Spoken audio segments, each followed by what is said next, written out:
Hey coin collectors, it's DC on the Big D, and this is the Jefferson $1 coin from 2007. First in the series was George Washington. Second in the series was John Adams. Third in the series was Thomas Jefferson. Fourth in the series was James Madison.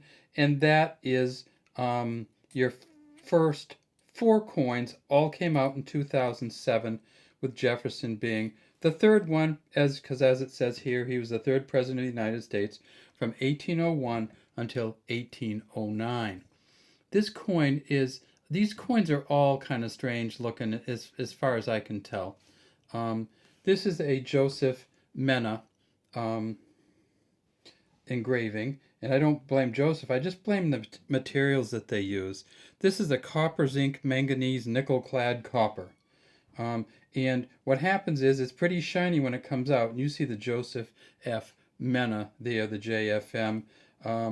It's pretty shiny when it comes out, and then it changes color pretty quickly. This is what they look like when they get a little bit used. They kind of get worn, they get a little bit of spots on them. And this is Millard Fillmore, which this coin, Millard never looked that great anyway, but this makes him look even worse. See how it says "In God We Trust" down here on the Fillmore, 13th President of the United States. On the Jefferson coin, it doesn't say "In God We Trust" on the front. So they have done some things a little different as they've gone along. One of the things that this coin has is what they call the edge lettering. So the way to find out what a mint mark this is to look at the edge lettering. And this one, I don't know if you can see it, but it says 2007D. So this is a 2007 Denver Mint coin. At the Denver Mint in 2007, they made 102.8 million of these. At the Philadelphia Mint, so we'll just have a P up there instead of a D, they made 101 million essentially. And then they did something really interesting, and that is they took usually there's the Philadelphia, there's the Denver, and then you have circulating, non-circulating coins. In other words, uncirculated mint sets. Well, they decided in 2007 on the uncirculated mint sets to give them what they call a satin finish. Can you tell the difference? Huge difference between the two of these.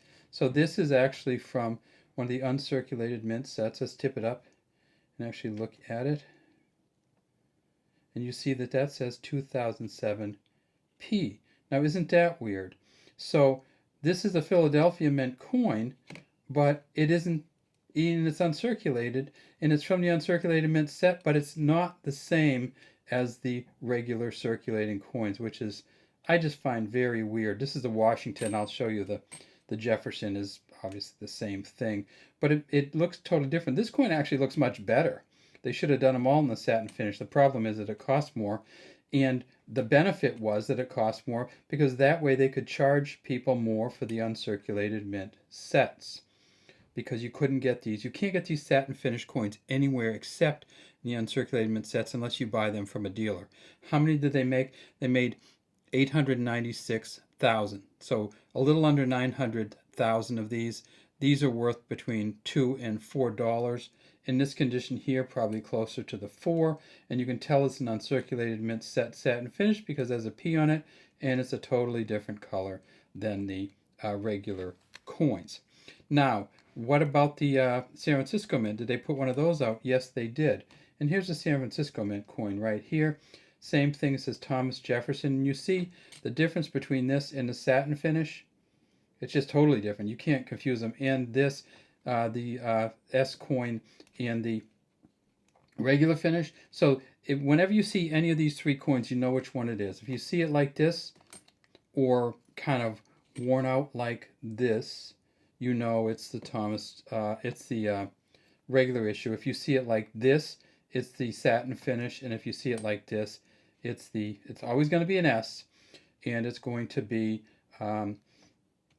the San Francisco Mint special finish, special polishing, special finish. Let's see if we can see where this is. I think it's down near the bottom. There we go, 2007. And you can see there's an S on there. One of the things you always do with the dollar sets is look at the edge lettering, because that's what makes some of these expensive. Some of these have very bad, or in cases almost missing, edge lettering.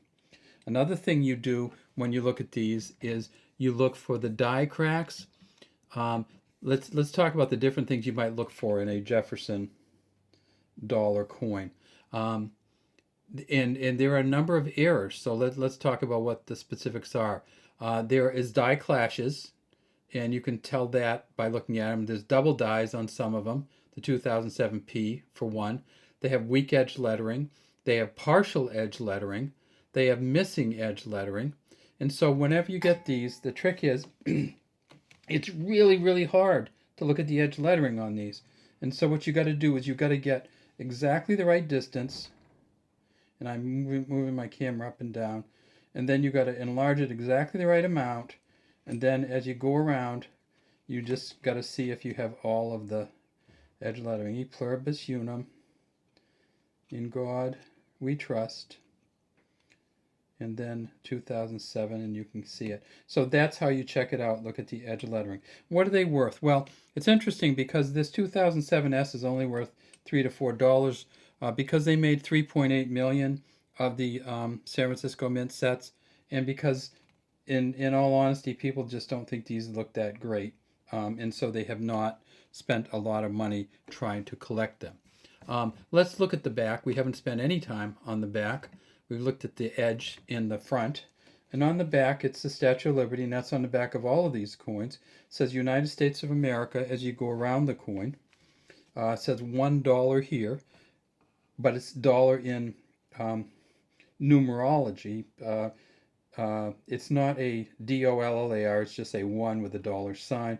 You can see the Statue of Liberty here. And then if you go way, way down in here, you see the DE. And I should say Joseph F. Mena and Don Everhart, this is a DE, Don Everhart, are great engravers, but I just don't think they were given enough to work with on these coins. And these coins, some of them are actually scary looking. I'll show you the scariest maybe. And that's this one right here.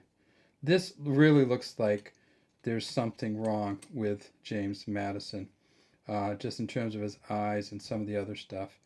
And this is Don Everhart, so he's a great engraver, but they gave him this, and they gave him this material, and I think it just is not going to work with that material.